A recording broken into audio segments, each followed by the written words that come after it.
അളിയാ നമുക്കൊരു ട്രിപ്പ് പോയാലടാ. അതാണ് ഞാനും കുറെ നാളുകൊണ്ട് പറയണം എന്ന് പറഞ്ഞിരിക്കുന്നു. നമുക്കൊരു ട്രിപ്പ് പോയാലോ? ഇവിടെ പോകും. നിങ്ങൾക്ക് ഇഷ്ടമുള്ള എവിടെയാണോ നിങ്ങൾ പറ, അവിടെ ഞാൻ വരാൻ പറ്റാം തന്നെ. പിന്നെ നമുക്ക് മൂന്നാറിലോട്ടൊരു ട്രിപ്പ് പോയാലോ? മൂന്നാറാ? എടാ എന്റെ പൊന്നു എടുക്കടാ, അവിടെ ഭയങ്കര മഞ്ഞാണ്, പോരാത്തതിന് കൊടുന്തണം. ഉള്ള കാര്യം ഞാൻ പറഞ്ഞേക്കാം. എന്നാ പാലരുവി വിടാം. പാലരുവി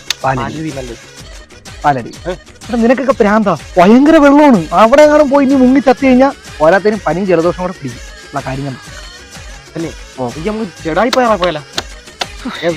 ചേടായി പാറ, ആ പാറയുടെ മോളിൽ ഇനി വലിഞ്ഞടിച്ച് കയറി അവിടെ നിന്ന് താഴെ വീണ് പൊട്ട വെയിലും കൂടെ ഉള്ള കാര്യം ഞാൻ പറഞ്ഞേക്കാം. എന്നൊരു കാര്യം ചെയ്യാം. വെയിലും ഇല്ലാത്ത മഴയും പെയ്യാത്ത ഒരു സ്ഥലം പോകും. റോസ്മല. ഭയങ്കര വനമാണ് അവിടെ. ഉള്ള കാര്യം ഞാൻ പറഞ്ഞേക്കാം. ഒന്നത് വന്യജീവിയും കാര്യങ്ങളൊക്കെ ഇറങ്ങുന്ന സ്ഥലമാണ്. ആനയെങ്ങാണ്ട് ഇറങ്ങി ഒന്ന് കുത്തിയെടുത്തോണ്ട് പോയി കഴിഞ്ഞാൽ നീയൊക്കെ എന്തിരിക്കും? ഓരോരുത്തരും പുലി ഇറങ്ങുന്ന സ്ഥലം. ഇനി പുലിയും കൂടെ പിടിച്ചോണ്ടായാൽ ഫസ്റ്റായിരിക്കും. അവിടെ ഒഴിച്ച് നീയൊക്കെ വേറെ എവിടെ വേണോ പറ, ഞാൻ വരാൻ തയ്യാറ്. പിന്നല്ലതാ. പിന്നെ നിങ്ങൾ നല്ല സ്ഥലം പറ. അതെന്തൊരു വർത്താനോടാ? എടാ നിങ്ങൾക്ക് ഇഷ്ടമുള്ള എടുത്തല്ലേ ഞാൻ വരാന്ന് പറഞ്ഞത്. അപ്പൊ നിങ്ങൾ പറ. പിന്നല്ലതാ. വീട്ടിൽ പോകും. അതാകുമ്പോ ചോറെങ്കിലും കഴിക്കാം. അതാണ് നല്ലത്. വീട്ടിലാ അതുകൊണ്ട് നടന്നു പോണ്ടേടാ.